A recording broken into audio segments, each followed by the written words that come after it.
And now, a Native Podcast with Matt and Zach. And welcome back to another A Native Podcast. I am one of the co-hosts, Zach, and with me, as always, is Matt Buddy. And I got to start it off that way as always. How are we doing today? Doing pretty fine, my man. Doing pretty fine. Good to hear.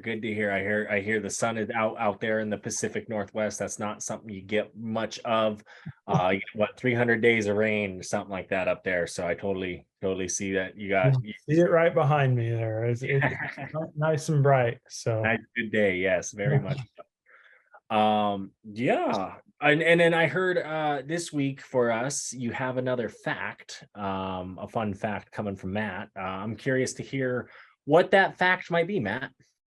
Yeah, so some of our native people out there might live in some social media isolated areas, but if they were following any native pages, they knew that Sunday the 25th was the victory day when Custer died. June 25th. June 25th. June 25th. Yeah. They had the reenactment here just this last weekend down at Battle of Little Bighorn, right down the road from Zach's house. You heard it. Yeah, exactly. Well, and that's exactly it, right? It in a way that's victory days, as they call it. Right. Well, and that was the for people who don't know, it was the Lakota, the Cheyenne, and the Arapaho allies who defeated Custer and the Crow Scouts. Right. And is known as the Battle of Greasy Grass, Battle of Little Bighorn. Most people know it as. In your white history books, it was taught to you as Custer's Last Stand. Yes. Which is something that is interesting when you look at like the different topics, and that's kind of one of those topics. One day I think we'll get into on this podcast, because as you know, us at A Native Podcast here, we like to bring you native facts, native news, native whatever it may be. Heck, we may interview a native canoe artist one day, who knows. We're just bringing it to you, bringing you live the stories. But today is another one, heavy packed. That's how these first few episodes are, definitely kind of laying down the groundwork here. And we're getting into tribal economic development. Yes. And we're not just talking casinos. But yeah, definitely a good one there. And what we're going to be doing today is kind of just breaking down to you what our kind of definition when we talk about tribal economies, tribal economics, some examples. We're going to talk about some issues. We're going to talk about some of the funding, as well as some of the definitions. And first things first, I like to always start off these kind of subjects with the definition. And NCAI, the National Congress of American Indians, which is a great organization, definitely a good resource if you're looking up, tribal economics. There's a good start, and they give a good definition here, and I think it's one worth noting. Tribal economic development has provided the base on which tribal nations have built strong and growing communities and healthy economies. Relying on native traditions to guide community development, tribes have invested the resources from tribal economic development into their schools to support their youth and have built innovative elder care facilities. Tribal government and business leaders are focused on creating jobs and building workforce development initiatives for their tribal members. They have started banks and financial services, firms, first responder units, construction companies, radio and broadband facilities, and 8A businesses to support the essential operations of the U.S. government and its military forces. In spite of the historic underfunding of these federal programs, tribes have built and funded their own government and social service organization. Tribal communities continue to experience unemployment levels well above the national average. However, there have been advances and growth in tribally owned and operated businesses over the last several decades. NCAI continues to support initiatives that will spur economic development within tribal communities by advocating for native government, contracting, and loan guarantee programs. NCAI also provides and coordinates the education of tribal leaders and members on the variety of financing options available to them. Access to capital and business education are critical to bringing tribes into markets, not only at the local level and national levels, but also in the global economy.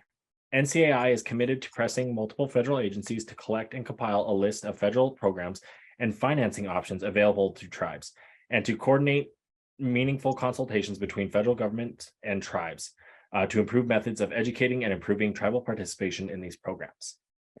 So definitely more so heavy on the government supported tribal economies, and as they kind of hinted at, those local economies as well that the tribes have created thus for themselves, and very various extremes when you talk about tribal economies. Because again, there's 574 federally tribes plus all the state recognized tribes that are out there that are doing various different things in the communities, in their local communities, in their regions, nationally and internationally, as you say, because you talk about like the coal with the Crow tribe and how they ship it, to Seattle. Well, that there's so much, there's a reliant on that. There's different economies at play. With different energies as well. You see some tribes getting in solar power. You see other tribes getting into hemp, and the cannabis industry. You see other tribes getting into fishing and the salmon up in Alaska, the commercial fishing. You see the oil pipeline up in Alaska, and how that affects tribes. You see the oil pipeline not wanting to go through North Dakota and those tribes. Because part of those economies, part of that pipeline going through places like that, sometimes they get a little bit kickback, the tribe does, for going across tribal land. Well, and just it's really funny you just mentioned the pipeline, because I just saw that the 3 affiliated tribes in North Dakota bought a pipeline. Right. That was just like a week ago or something. Right. And yeah, it's crazy. And it's a smaller one, but it's Right. Yeah. it's like to get it from here to there. There's pros and cons to everything, especially when it comes to oil, right? Pipelines might be safer in the fact of you just saw the fucking train in Montana here, in the Yellowstone River fall in and spill out a bunch of oil. Good, our longest free flowing river in the United States, guys. But it's interesting because we don't think of the damages those can do because of the accidents that don't happen, but it's when the accidents do happen, the damages are severe, and what does that ultimately cause? Well, it could be long lasting too after the spill. What Right. does it do to the water, the wildlife, depending on how big the spill is, The people downstream, the people in getting water from the river. But that's another topic. But there are tribal organizations around stuff like that help those economies. I think another thing that gets confusing here is it's not necessarily the jobs on the reservation either. When you really look at the money coming into the economies, it is a lot of that government money, especially in your more rural, remote tribes. But then you look at like your more urban or tribes where casinos are a little more readily available. Like the Muckleshoot or some of the tribes in Arizona that have casinos, and Sandia Casino, nice big one right there in Albuquerque, where they're able to generate a lot of wealth and revenue from the local, economies that they're tapped into and the tourists that come to their areas. You have the tribes opening up casinos on the Vegas Boulevard. So there's all sorts of just different ways of making money. I like to look at like my personal examples of like the Little Shell tribe, right? Like they have a fishing net company. I mean, it's small, but it's bringing some money in. They have a rock quarry, a travertine quarry, which helps. They have an enterprise called Silver Wolf, which is just like a fulfillment type enterprise, which helps, and they fulfill government contracts, and there's a request for something, they can do that, and they do a great job. And that's because here in a state like Montana, where there's open gaming, so in order to have a liquor license in Montana, you have to open up like 6 Keno machines or something like that in order just to have a liquor license in the state of Montana. So it's weird, but it's also a way, when you really look at how the history books were written, how that also was designed to prevent native casinos, to really hurt tribes in the area. But how that has forced the tribes here in Montana to do other different economies. I know, like, for example, out in South Dakota, there you guys have the Tatanka bars, which is that tribally owned? Uh, it is tribal member owned, if I'm not mistaken. I'd have to look more into that, but But uh, they still employ tribes and they're there in the local yeah, community. So in a way, they are a part of the tribal they're economy. they're You know, on the they're on the reservation. They're right there in Kyle, right on Pine Ridge in the middle there. So I mean, right? Yeah, and so they're hiring tribal employees. yeah. They're hiring, they're working with the tribe most likely. Well, and now they're as some people who consume their products, like where did they go? Well, they're building a larger warehouse. So right now they're relabeling, they're taking, they're not shipping any products out at the moment, but they're really building something really big there. Well, and they're growing in that sense, and that's good to see. It's good to see some of those type of economies. And if you're not familiar, Tatanka bars is bison meat, some of the oldest bison meat packaged, and it's good. I've had it. Oh yeah. It's good meat. Don't buy Epic brand for the Yeah, Epic was the group that tried to claim that their bar was the original like bar of its kind when natives are like, wait a second, in the plains we had pemmican, all tribes had pemmican, right. and which is basically what that bar is a modern version of that essentially. Right. It's Yeah, processed in a sense of yeah, how we process things today.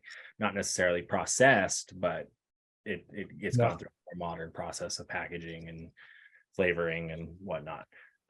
It's pretty cool. It's cool to see that. It's cool to see different, down in the Navajo, you're able to go to like Upper Antelope Canyon, I believe it is, and with the Navajo tour guides. You're able to go to Monument Valley and support the Navajo tribe. There's tribal tourism. The California, you say, has a really Oh good wow. source of a website for tribal tourism. I Yeah, saw it's on the Wisconsin, Travel California page. It's a segment for that. So right? And I saw Wisconsin has a really good one as well. yep. And I'm sure there's others out there. Montana has a decent one on their tourism page. And tribes. I mean, you just definitely link up with a tribe or link up with the native organizations in the area. You can find out what's going on, and it's kind of cool. And tourism's interesting because depending on where the tribe is and the climate factors and some like the warmer weather states, they tend to do a little better with tribal tourism to some extent because who wants to go to northern Minnesota to Leech Lake for tribal tourism? I mean, so some Might be good fishing, but yeah, yeah. I do get what you're That's saying. why you think when you think tribal tourism, you do think of like a Arizona, New Mexico, Right. Grand Canyon, right? The Well, California tribes. they have and it's awesome that they do have it, and we need to go support it. And that's, when you and I have been traveling most recently, I think we've sought it out to go seek out some of these tribal opportunities, go visit, the Pueblos down in New Mexico, and help them out in their ways. When you're at, like you're saying, like Arizona, they have the nice big resorts with the tent Right. water slides, and it's cool. No, definitely go experience it, support them. It's well worth it. You're not helping the 1% in that sense. You're helping the native 1%, because we're Well, one US population. exactly right. And I'm going to use an example on this with the Warm Springs tribe here in Oregon. They had the Canida Resort, which people in Oregon, it had water slides. They had like salmon bakes for people at the hotel. It's a high desert. There's wild horses around. It's really cool, but it is kind of a remote area. And what happened was there was a non-native investor in the resort who was managing it and basically kind of screwed over the tribe. And so people know in Oregon, well, Canida shut down, and now Warm Springs is hurting bad. Well, Because it is located in Eastern Oregon. No one goes out to Eastern Oregon. It's Right. funny. People talk about Oregon. It's really the coast in the Willamette Valley. Yeah, and that's the time before Bend blew up. That was like that was before that time. So they were somehow doing it then, No, exactly. And people would Yeah. go and you would see Yeah. that. It was great. And those economies and those things do suffer because they're in a remote place. I'm moving to Wolf Point. I get it. When you talk about what's going on out there, and people are like, oh, why don't you just get a job? The fact that there isn't any, and they come from some of the most remote places in the world. I say world because it's true. You go to Rosebud, South Dakota, you go to Wolf Point, Montana, you're in some of the most remote places. And these people, like, they want to work, they want jobs, but they also don't want to leave their family. They don't want to, leave their community. They don't want to go to a big city. They've never experienced that before. I get it. I understand it. But you got to look at how we can help, when we are on these vacations, when we are on these trips, like tourism, when you are buying your bison meat, make sure you're buying it from a tribe. The Blackfeet just released a bunch more bison up by East Glacier. So that's awesome, and how many more people, bison's such a healthier alternative anyway.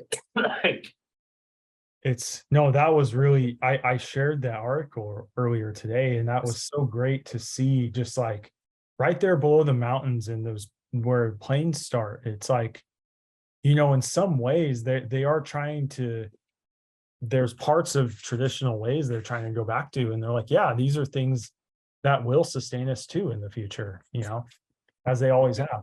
So, well, and like that's the thing with tribes too, when you look at just the economic stuff, is we try, like, it's not like tribes haven't tried either. They take these attempts, they try them, they do them. It takes the support, I think, from the outsiders. It takes the support from the other community, the larger community of which your community is a part of.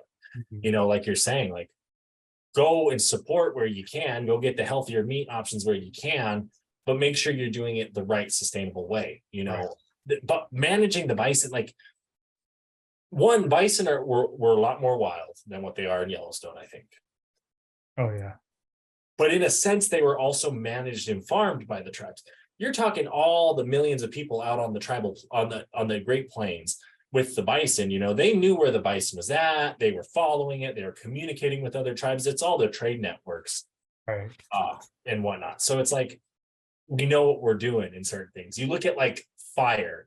And this is one economy to me, because it's still run by the government, but you're paying, and you'll see a lot of hot shots, a lot of native hot shot fire jumpers. Yeah.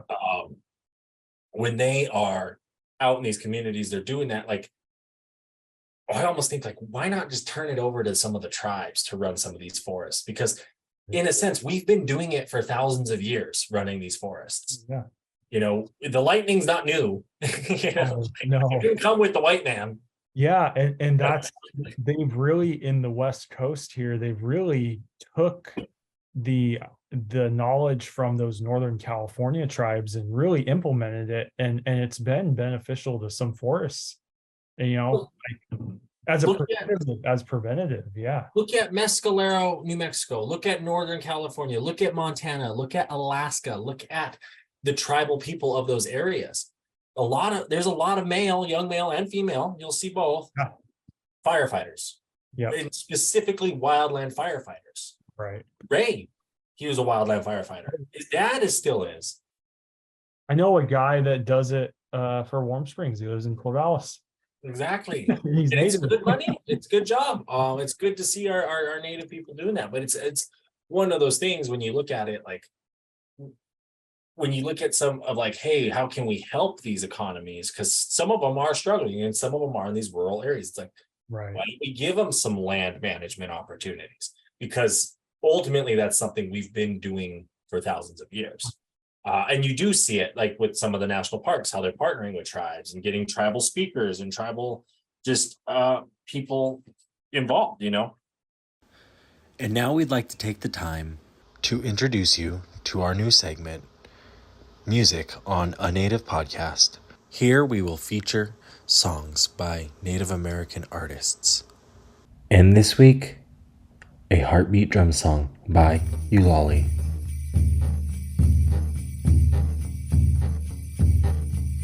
Makchi tambui ang tigiri, makchi tambui Ebi magchitambui ang pigidi magchitambui kan spewa ebi mampiwa kokahinong dahon tani gahitai iwe meitai nankaya muni ewajite nankaya muni ewajite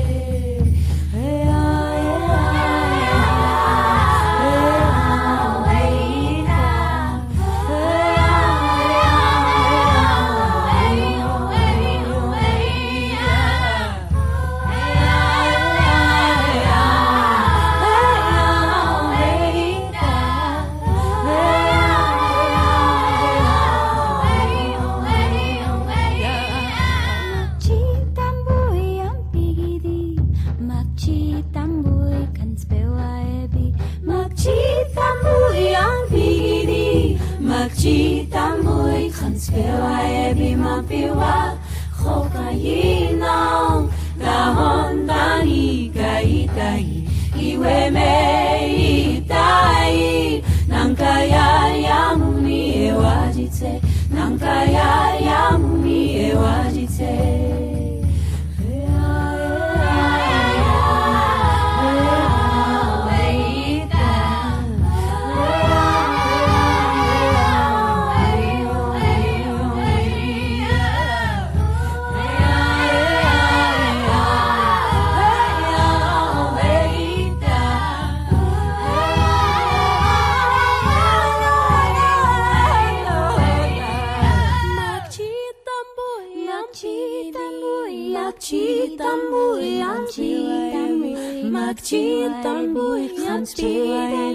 Magchitambui mampiwa kokayinong dahon tani gaitai iwe meitai nankaya muni ewajite nankaya muni ewajite nankaya muni ewajite.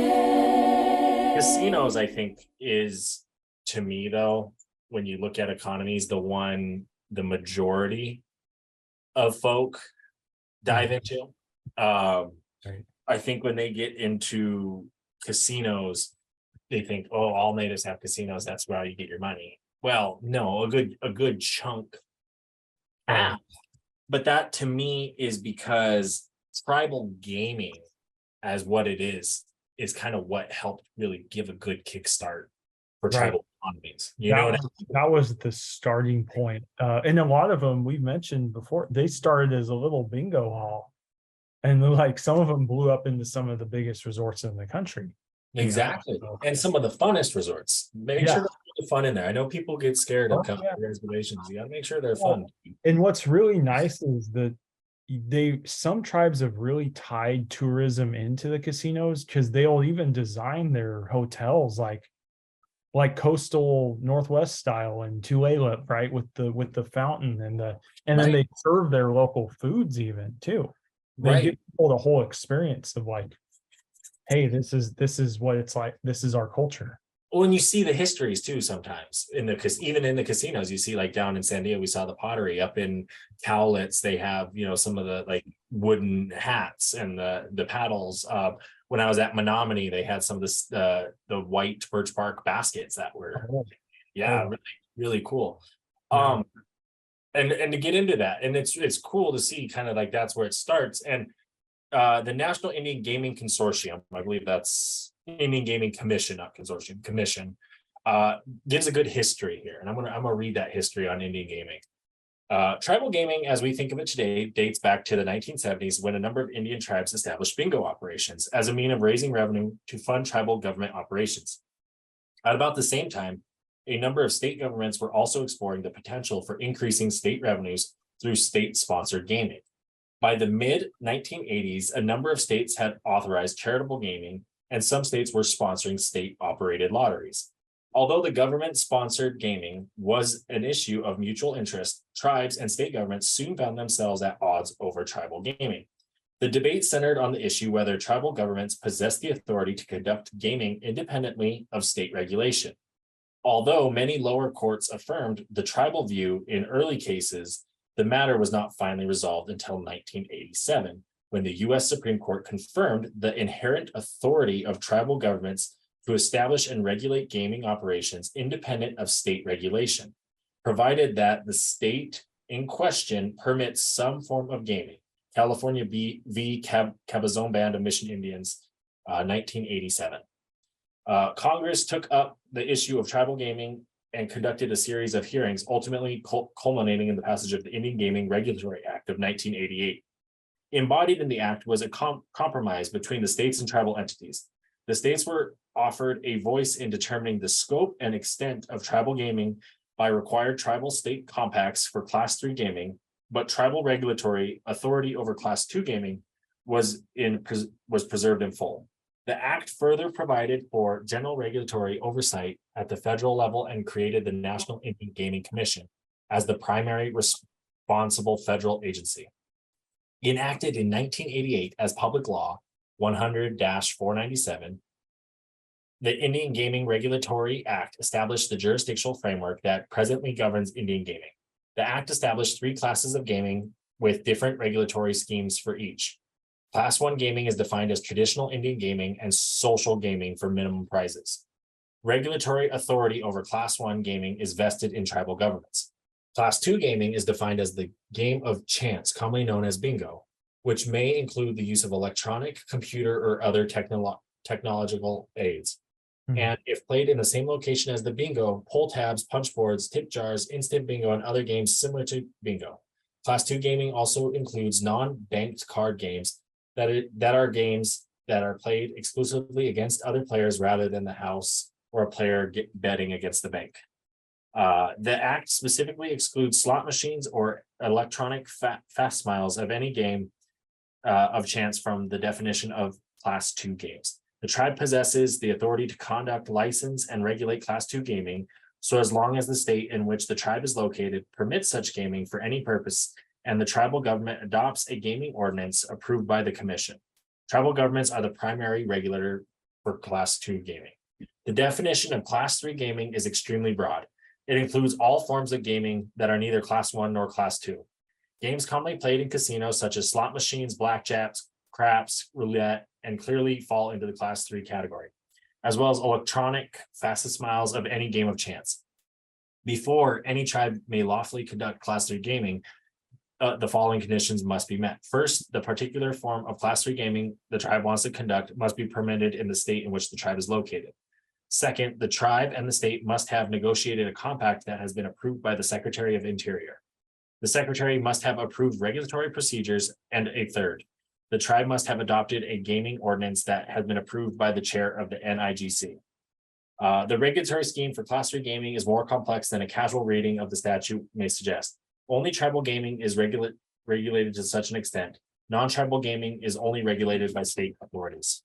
So that's like your casinos, like your large resort casinos are typically that Class 3. And I want to say that's part of the issue here in Montana of why you don't see large casinos. And you could. I mean, why can't they put a big one up there in Flathead Valley? They want to put all those fucking $1 million homes up there.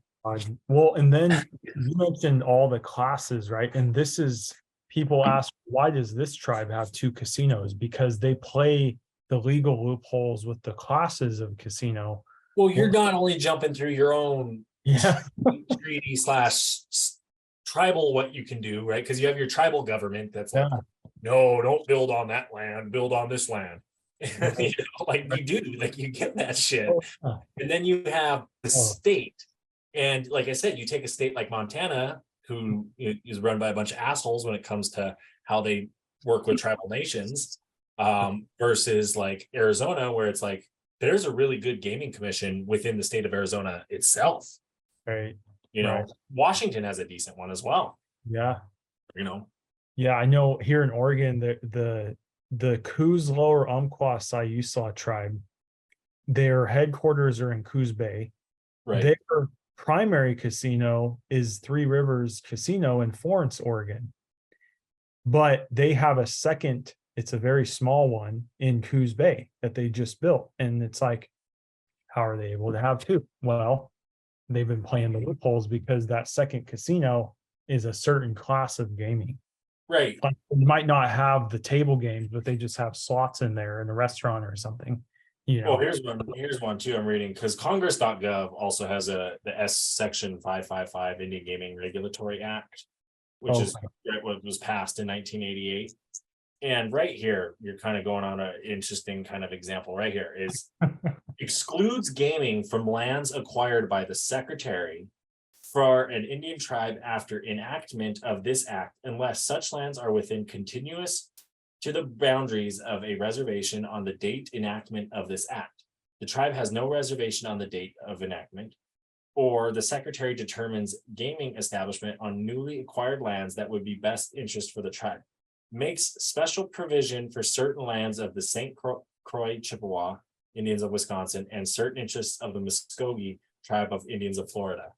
So it's like, give it like two tribes, like you say, it's what loopholes can you find based on your state, based on your tribe, based on your sovereignty, because like that I could see both of those places being, like the Muskogee down in Florida, like that's kind of swampy in that area. Yeah. And I could see where it's like, no, that island over there, that's been our historical whatever. So we'll put a casino right there, right next to, and we could open a can of worms with that. But I know the Coquille tribe in Oregon, they have called the Mill Casino, which is by North Bend, Coos Bay. Right on the waterfront. Okay. Well, they pissed off a lot of tribes in Oregon because they were going to build a casino in Medford, Oregon. And which is very strategic because what state is right south of Oregon that gets a lot of people? California. I-5. Yeah. And the other tribes were like, no, that was not your territory down there. And it never happened. It never happened. But that's exactly it. And when it comes to some cases, when it comes to like that kind of stuff, they'll argue tribal land. Yeah. But what's to say with some of these California tribes buying enterprises within like the Las Vegas Strip? The Vegas, yeah, that's not the traditional territory. No, but they're not like the Nevada tribes aren't getting mad at them, or this ain't happening. Right. Where like you're having own internal state tribes get mad at each other. Just like you even said where Grand Ronde, when Cowlitz built their casino A Lene up in Vancouver there, Grand Ronde was mad because it's like that's taking part of our Portland traffic. Right.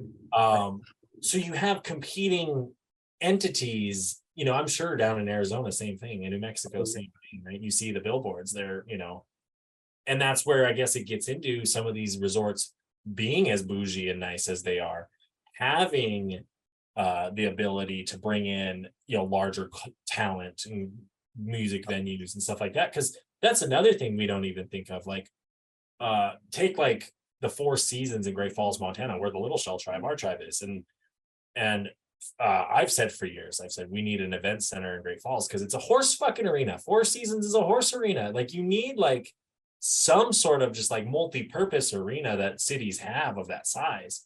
And if the Little Shell tribe could do that, it takes money, right? It doesn't happen overnight. Nothing happens overnight. It's not a light switch, right? But you look at that area and it's like, then you're able to bring, it's like, oh, based on how we can build this event center, we can design it so we meet the 2023 security standards. So you can book A-list celebrities or different, because there's venues like people don't realize like there's certain venues certain performers won't go to based on how treated and security and this and that. And if an area needs a venue for events like that, that's a very good market to tap into, I would say. Exactly. Yeah. Well, and where and part of it too, and I think when you look at a lot of tribal economies and based on where they're at, right? Like it's what need can we fill, right? Right. You see like the wind farms. I'm trying to think what tribes have. There's some in Washington that have wind farms and solar farms. Okay. You see what it's like what opportunities are presented. You see some of those like I want to say Nevada and Utah tribes that have like they store the lithium or the nuclear storage. Nuclear waste. Yeah. It's good money for the tribe, but it's a con in some ways, There- but yeah, there's environmental risk. Yeah. there's all sorts of things. But you're also playing the cards that you're dealt. And with Indian country, we've been dealt a lot of shitty cards in our day, Yeah. especially especially since 1776. Oh, gee. I wanted to mention, I know we could talk a lot about casinos for a long Great, time. great. You and I have been to quite a few all over now. So Recently, yeah. that, and I wanted to mention, you touched on, kind of started to hit on the mining natural resource Yeah. development, which people find it kind of almost interesting that tribes are in natural resources when they were protecting it at one time. But we're in a different time. Tribes are trying to figure things out like anyone else. And I think, mining natural resources there in the Northwest here, and I don't want to talk of Oregon too much, but I've lived here most of my damn life. Right. So I know about the tribal drama here, unfortunately.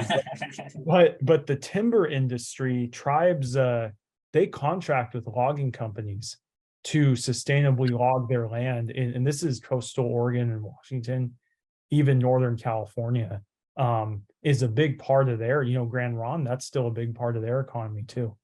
Oh, So exactly. I wanted to mention that, as well as fisheries, even some of them have got into, hey, this tribe might have bought this commercial fishery out, so No, yeah, it's wanted to no, touch those on are some of great. that. And So even you take the muckleshoot and the cannabis industry and how right. that is even leading, it not only is it leading the way for tribals entities getting into that realm because of the federal issue with cannabis, that because tribes are federally recognized and how they get money from the feds, how can you go successfully operating that? And the muckleshoot have kind of been a good leaders. You see other tribes slowly tapping into it. I was informed in the state of Montana, only the Crow have gone for the state of Montana set aside 7 licenses Okay. for each tribe. Yeah. And the Crow are the only one who's actually started exploring those options. Oh, interesting. Wow. Yeah, because it risks funding in other ways. Oh, That's part of the issue. Where a muckleshoot has funding, where they might not take some funding from certain entities from the government, because that's the other thing. We're sovereign, independent nations, but we still get a lot of our funding from the government, from the U.S. government. That is right. So there's different entities where some we don't have money for a police force because we don't have a reservation, so we don't have a police force or a reservation to manage. So we don't have that. Right. But certain tribes do. That's just an example. But I do want to call out some good things that have been happening that the U.S. government has been doing when it comes to some of those programs and some of those entities within Indian country, and money being set aside. That's that money you go for with your grants, some that comes to the tribe directly, some that, and indirectly, basically. In 2009, the American Recovery Reinvestment Act, they invested $500 million to improve American Indian and Alaska Native communities for long-term economic development projects. These investments will make a real difference by providing funds to fix schools, upgrade housing, and build new roads and create new jobs, some which we may have seen already in the last 10 years happen. And that was 2009. But just recently, under the new administration, the Biden-Harris administration, they've taken historic steps to support tribal communities in their recovery from the COVID-19 pandemic. As we know, our communities were hit hard during the COVID-19 pandemic. These were to advance equity and improve opportunity for all American Indians and Alaska Natives, and to help tribal nations overcome new and long-standing challenges. The administration's work is rooted in the president's respect for the unique nation-to-nation relationship, commitment to country's trust and the treaty responsibilities, and desire to strengthen tribal sovereignty and advance tribal self-determination. The White House Tribal Nation Summit is an opportunity to celebrate the progress we have made in this new nation-to-nation era, and maps out plans to improve outcomes for this generation of Native Americans for the 7 generations to come. So that was part of that nation-to-nation summit that Obama started, that was discontinued during the Trump administration, brought back by the Biden administration. Have that. Right. Those conversations with tribal leaders. Some say they work, some say they don't. But when you talk specifically about economics, right, the Biden-Harris administration has made unprecedented financial investments in tribal nations so that Indian country can thrive.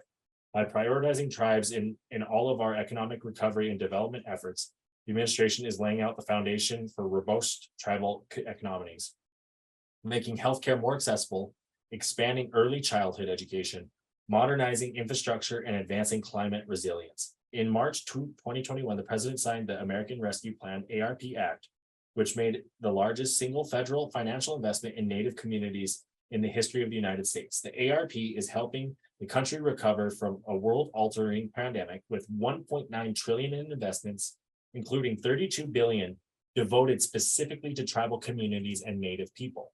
This fund included the 20 billion in emergency funding to help tribal governments to rebuild economies devastated by the pandemic. And I think that was some of the money as well that when you applied for things, you saw tribes being able to build things during the pandemic. Yes. Do things. Yep. In November, President Biden signed the Infrastructure Investment and Jobs Act and is working to pass the Build Back Better plan. Together, these two economic packages contain billions of dollars to support Indian families with programs that will cut the costs of raising family and make it easier to afford health care and for care for older Americans. The take unprecedented action against the climate crisis. The administration recognizes that the chronic underfunding and infrastructure of the Indian country has harmed tribal communities, which is why the Infrastructure Investment and Jobs Act will make game-changing infrastructure investments spanning transportation, water, sanitation, energy, environmental restoration, telecommunications, and the climate resiliency, totaling more than 13 billion in direct investments with the ability to access of hundreds of billions in more grants and other funding opportunities. Investments in the Build Back Better plan would bring record funding for tribes in the areas of childcare and preschool programs. These transformative cradle board to college funds will make it easier for Native women and other family providers to remain in the workforce and increase educational opportunities and outcomes for children. Investing in tribal nations in the long term. In May of 2022, President Biden presented his fiscal year 2022 discretionary budget, request to Congress, which include 28.8 billion for Indian programs, one of the largest budget requests ever for these programs. As part of our commitment to promoting the health equity for Native Americans, the administration requested 8.5 billion in discretionary funding for the IHS fiscal year 2022, an increase of 2.2 billion from fiscal year 2021. In addition to ensure stable and equitable funding stream for IHS for the first time ever, the budget includes a request for advanced appropriation of $9 billion for IHS in fiscal year 2023, so another increase, to support administrative and tribal priorities. Advancing funding is important to keep healthcare available for Native Americans in the event of uncertainties and delays in future appropriations process. Additionally, the Office of Management and Budget, OMB, and the Department of Health and Human Services, HHS, have begun an administration process along with tribal consultation on mandatory funding approaches for IHS.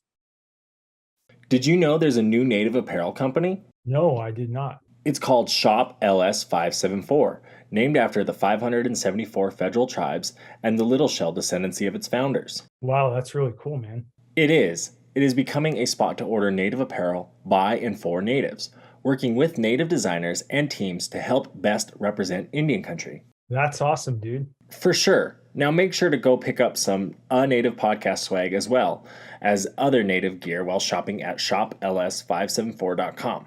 Oh, yeah. And do not forget to use code ANP10 to save on your next order. That's ANP10. Hey, Matt, did you know there's a tribally owned net company? No, I did not. Not only are they tribally owned, but Blue Ribbon Nets also creates totally sustainable products. With Blue Ribbon Nets, not only are you getting quality nets, but even eco-friendly ones as well. That's awesome, dude. It sure is indeed. Make sure to use code RUGAROO10 on your next Blue Ribbon Net order to save. Again, the code is RUGAROO10, RUGARU10. I am definitely getting a Blue Ribbon Net now. Tune in every Tuesday to hear your favorite Native podcast. That's right. A Native podcast has new episodes every week. ranging from boarding schools to Indian child welfare. Not only that, but we have Indian country covered from Maine to California and Florida to Alaska, Hopi to Blackfeet and Choctaw to Tlingit, and all those Crees in between. And all you other natives and non-natives out there, we want to remind you to tune in this Tuesday to A Native Podcast. Is your res runner in need of new lights? Well, look no further than our friends at Oxteo, an industry leader in LED lights. Make sure to use code RUGARU on your next set of lights. That's RUGARU. Definitely good things when it looks at the money being put into Indian country. It's there for us, and we need to take advantage of it, especially our grant writers, our educators, and I've seen so many tribes posting jobs for grant writers like in the last 6 months. Oh, really? It's like, oh my God, like this tribe's looking for a grant writer. But that makes sense with like, because you have the money or you're getting this money, but you're also like, how do you have someone who's good at asking for money? Right. Like, how do you persuade people to give you money? Yeah. How do you show them need, right? Definitely. Yeah.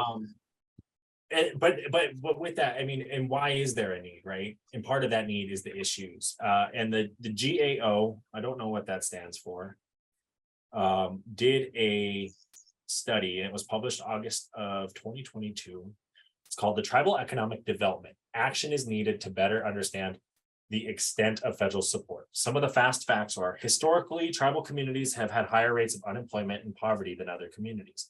The federal government administers multiple programs that can support economic development in these communities. We've identified 22 programs at 7 agencies that provided economic development assistance, grants, or loans to tribal governments and businesses. But these programs might be hard to identify or access, leaving tribal entities to miss out on vulnerable support. And that's what you're saying. You need the crucial people to get that. Right. And by the way, the GAO is the U.S. Government Accountability Office. Oh, good. Good. Yeah. Let's hold them accountable, huh? Right. Also, federal assistance totals for tribal entities are unknown because agencies don't analyze or report data for some programs. Right here. Federal efforts to support economic development among tribal entities show evidence of fragmentation and some overlap. Programs are fragmented across 7 agencies: the U.S. Department of Agriculture, Commerce, Energy, Health and Human Services, Housing and Urban Development, and Interior, and the Small Business Administration. Tribal organizations, GAOs, spoke with, said many tribes have limited capacity to identify and access programs and may not be aware of the federal assistance available. The Secretary of Commerce is required by law to assist tribes and other eligible entities with identifying and taking advantage of business development opportunities. However, the department does not maintain information on federal economic development programs across agencies available to tribal entities. Without information on available programs, tribal entities may not access programs that can provide valuable benefits to tribal communities. GAO did not find any evidence of duplication. GAO identified 8 programs that are specifically for tribal entities and provided $930 million in grants and loan guarantees in fiscal years 2017 through 2021. An additional 14 programs have wider range of eligible recipients, such as small business or local governments, as well as tribal entities. The amount of assistance provided by these 14 programs to tribal entities is unknown because 2 agencies, SBA's Office of Capital Access and USDA's Farm Service Agency, do not analyze data to estimate obligations provided to tribal entities. Estimating and reporting the amount of obligations provided to tribal communities will allow federal agencies and decision makers such as Congress to better understand the reach of these programs and identify areas where tribal entities may need additional support. GAO identified several tax incentives that can contribute to economic development in tribal communities. However, data to evaluate whether tribal entities use these incentives are limited. In absence of more specific data, location data can be used to estimate the extent of which some tax incentives have reached tribal communities. For example, using location data for the new markets tax credit, GAO estimated that from 2004 through 2019, tribal communities defined as individuals and businesses on or near reservations, trust land, or Oklahoma tribal and Alaska Native village statistical areas received 734 million and 891 million of investments. 1.3 to 1.6% of the total dollars invested into the credits. So we're not even, Why they did the study. Historically, tribal communities have experienced higher rates of unemployment and poverty than non-tribal communities. Tribal economic development may help address these challenges and also provides benefit to tribes and surrounding areas. The federal government administers programs to facilitate this development. The Indian Community Economic Enhancement Act of 2020 includes the provision that GAO conduct a study on Indian economic development. This report examines economic development to programs available to tribal entities and the extent of fragmentation, overlap, and duplication among these programs. Analyze available data on obligations to tribal entities for these programs and describe selected tax incentives available to tribes and related data. Among other objectives, GAO reviewed program information, analyzed obligations data, and interviewed tribal entities, agency officials, and the Native community development financial institutions. Some of the recommendations. GAO made 5 recommendations, and I only have 3 of them here, and they made them per the Department of Commerce and just different various things. Well, you can look at that, but that's just some of the issues, and they highlight some of the unemployment. Oh yeah, Lack of jobs, the lack of knowing opportunities. Just because it's out there doesn't mean people are looking for it. I think about that, like people post one picture to Instagram, like, how come I'm not famous yet? And it's like, well, no, you gotta work on it. You know what I mean? right. It takes time. Exactly. It takes some time to build. And I think in Indian country, you're seeing the time has been put in and now they're starting to build a bit. Right. I did want to mention, I jotted down an area we hadn't really talked much about was farming and agriculture. Oh, yeah. So where I'm like, obviously a lot of the plains groups have bison herds. Some of them it's a variety. Do they sell it for profit? Do they is it for the community? It depends. I do want to highlight there's a tribe in California, the Yocho Dehi Wintu tribe. Okay. They are fairly close to Napa Valley kind of area, in between there and Sacramento, but they tapped into the wine industry as well as the olive oil industry. Oh, wow. And I think, that it's the like Gila River, Arizona has some tribes or has some tribal owned farms down there. And I think some tribes, have land for this. And it's, I think there's some that, depending on their climate and water, they're seeing opportunity with that. So it's interesting, like to see, It is. No, it really is. And it's good to see the differences of each tribe as well. Right. I kind of have, I think I'm reading my articles here. I always like to print out articles for you guys to talk about different things. And I think this one here, it's a recent one. It comes from Native American Heritage Month 2022, November 30th. And I won't say who it's written by. Maybe no, it doesn't say who it's written by. Just the Financial Security Program, the role of data in building vibrant tribal economies.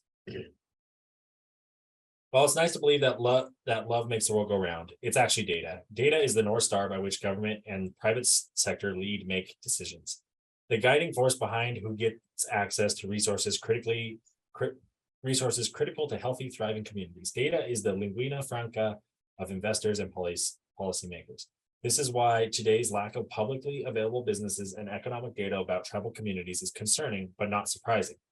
The historical misuse of tribal data in other contexts, like the study of tribal health issues, has generated mistrust about sharing tribal data more broadly. When members of the Havasupai tribe asked an Arizona State University professor to collect blood samples from tribal members to look at it for a genetic link to diabetes, an attempt by the tribe to learn why rates of diabetes were increasing among tribal members, research didn't identify a genetic link. However, they continued using blood samples to research and publish articles on incest, alcoholism, and other subjects that violated informed consent, according to the American Medical Association Journal of Ethics. Today, as tribes seek to strengthen their economies, this lack of business and economic data stands out. With good data sets, we're unable to articulate fully the needs of our tribal communities, address the barriers to meet those needs, and evaluate the results of economic development activities in methodological, longitudinal fashion, says Chief Lynn Malaraba, U.S. Treasurer of the Lifetime Chief of the Lifetime Chief Mohegan Tribe. For example, in 2020, federal officials were unable to determine the local depth of tribally owned enterprises. This greatly complicated the officials' efforts to ensure that lending facilities they created to support businesses grappling the economic fallout of the COVID-19 pandemic would be large enough to accommodate tribal enterprises, which suffered a dramatic loss during the pandemic. Policy solutions are one area where a dearth of economic data has an impact. Businesses' opportunities are another. Absent data is difficult to make the business case for investment into tribal communities, a point emphasized in the recent Wells Fargo report, Indian country's once in a 7-generation opportunity. Tribal communities are economically invisible.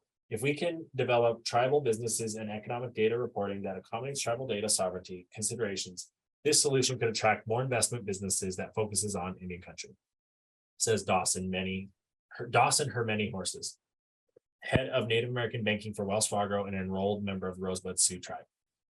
The Center for Indian Country Development, CICD, based at the Federal Reserve Bank of Minneapolis, has identified accurate and timely Indian country data as an urgent priority and is one of the growing number of stakeholders working to address the data gaps. Strong partnerships and data collections that advance Indian country priorities are central to supporting tribal data sovereignty, says Casey Bozar, director of CICD and member of the Confederate Salish Kootenai tribes. CICD has identified inadequate sample sizes, mismatched geographies, and Indian countries' unique characteristics as challenges to supplying the necessary data. CICD has also worked with partners to identify principles for research and data use, intended to honor tribal data sovereignty and governance in data collection and research, critical issues that must be the highest priority for any work involving tribal data. Increasingly, there is movement towards data sovereignty, recognizing that if data are to be collected, that evaluation of the data needs to occur through an indigenous lens, and there should be a defined benefit to the tribal people, says Chief Malabra. She cites that the Global Indigenous Data Alliance and the United States Indigenous Data Sovereignty Network as part of the growing movement to identify policy frameworks for collecting data and conducting research in indigenous communities. There are ways to increase the availability of tribal businesses and economic data while preserving tribal privacy and sovereignty. As evidenced by the work of the National Indian Gaming Commission, the regulatory for the Native American gaming, each year NIGC collects revenue data for tribally owned casinos in the US. The commission then aggregates and publishes the data in an annual revenue report in a way that both respects tribal confidentiality while providing stakeholders with information that is not only important to understanding the industry in real time, but also makes clear the very real and substantial economic power of tribal governments and entities. Creating similar reports for other industries in which tribes are active would showcase tribal economic strength and could also help catalyze opportunities for tribal economic growth. Say that 2 times fast. It's a good one. It is, and it's good to talk about these issues because people want to understand it and know it and understand the complexities. But again, it's Indian country. There's not one size fits all. Exactly. It's interesting because there's so many factors at play here, with why certain tribes are developing maybe more of an economy than others. There's so many things. Right. No, definitely. There's so many things. And I guess here we got a little bit of time left. I want to dive into just the opening of this story. It was published this last fall. It's revitalizing a tribal economy through cultural connection. How the Rosebud Sioux tribe is centering Lakota values in its economic development strategies. September 13th, 2022. Clay Colombe remembers the steady stream of visitors coming to the Rosebud Sioux Reservation through his childhood. Mission service and government groups would also drive through South Dakota's seemingly endless prairie to arrive onto the reservation and offer their ideas for how to make life better for the Native Nation. Then they would get back on the road. They would say, "You should do it this way, try this," but that didn't get us anywhere, Colombe said. They never asked our ideas for addressing the problems here.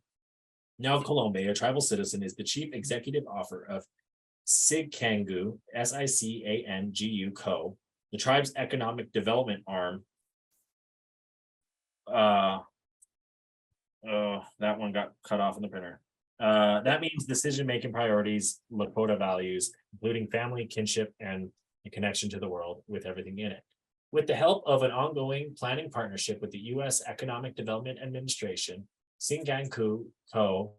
has taken steps to leverage the reservation's wealth of resources in both people and land, and to center Lakota culture and values in all aspects of economic development. Singanku's Co. It's word- I think it's Sikongu or Sikongu Co. because it's a company. oh wow. Economies Co. word represents a locally driven solution, the guiding principles of EDA's partnership with communities across the country. That acknowledges that every place's challenges and opportunities are different. By investing in local capacity and maintaining a long-term partnership with the tribe, EDA is helping ensure that economic development efforts on the reservation are driven by the tribe's core values and goals. Our culture is in everything we do, and we need to make sure we're living up to the values of our people and our Columbia said. That's how we can recreate our own economy. Yeah. I really think that model is a good one, because I think tribes should be looking like they should be going off their like values when they make these kinds of decisions. Like, if they're going for something that's going to cause problems in the community, right? Like, so that's the 50-50 argument with the casinos sometimes. It's like, well, does that add to gambling problems and other things? I mean, it can. I mean, Right. Well, in reading here more throughout the article, like it talks about the issues, it talks about how they have helped in different ways, where they can do. They saw issues with the youth. So they in 2020 they actually opened up the Wakanenyaja, WAKANEYEJA Tokyachi TOKYACHI Lakota Immersion School. oh, nice. I'm bad with language, guys. I can tell. To teach children the Lakota language and value, and it serves about 36 students currently. So that's another one right there. But then that inspires those kids, right? They one of those kids one day realizes, I went to this school. Here's the opportunities. There's so many good happening of it. And it's kind of cool that they're using that to, like, how can we have our core beliefs and anchor our roots and anchor ourselves in those core beliefs and grow that Right. to our tribe and with economics. Oh, and I think this was kind of the last area I had written down I wanted to mention briefly, was that like some tribes have tapped into hunting, fishing. Right. And the White Mountain Apache are the poster tribe for trophy elk hunts. And you would know that. Yeah. Yeah. And I mean, they really, and the thing is with that one, it's like the tribes managing those elk herds, right, and charging these rich Texas oil guys that come hunt a trophy bull elk. I mean, and you're not disturbing the land, you're managing it. You're and there in that area produces trophy elk every year. So, and you're no different than the non-native hunting operation down the road, and those exist. Outfitter, that's the name, Outfitter. The Outfitters, yeah. It's good. I mean, you go hunt a bison on some reservations as well. Yeah. Pine Ridge is one of those. They charge a lot more for non-tribal members, I can tell you. But it's going to the tribe, it's going to the herd, it's going to good cause. So if you really want to go hunt a bison, really go find a tribe that they help them out. The crow right there in your backyard from Billings is known for that as well. Exactly. But no hunting stories today. We're kind of running towards the end of the episode, and I as always, I got to ask Matt, buddy, any last words? Yeah, no, I think that this is an area that is really expanding to new areas, and you touched on it with mentioning the cannabis industry. That's kind of the booming one, I would say right now. Some tribes are dipping their toes in, so to speak. I think in like outdoor recreation, I think is an area that is a little bit untapped. And we've seen, the Blackfeet does like their own tours of Glacier. They, tribally guided hikes. How many people would pay for that? Uh, Or just you get your Res Ernie or whoever that may be to drive the duck boat. You know what I mean? You Yeah. ever go to Seattle and you see those boats driving on the river, they Exactly. drive out to the ocean. Exactly. Do that in many glacier. You know? Right. No, I noticed you mentioned Havasupai tribe in an article. Right. Their blue aqua falls in the bottom of the canyon. They charge for that, and you have to reserve. And They're open now. They opened. They were closed for COVID. Yeah. This year. So I guess my last word, there's these new areas, and I'm really curious to see what tribes do with some of these untapped areas. They have potential to. That's great. And that's really great to see. Definitely, as you say, like tourism is definitely one of those that is growing as well. With how these tribes are realizing, like, hey, we don't need to, rape our land. We can sell the ability to come to our land. Right. And it's interesting because you take like the Crow and Cheyenne here in Montana, with how the beliefs of coal, both tribes have different beliefs of coal. That's why the Northern Cheyenne don't mind their land. Yeah.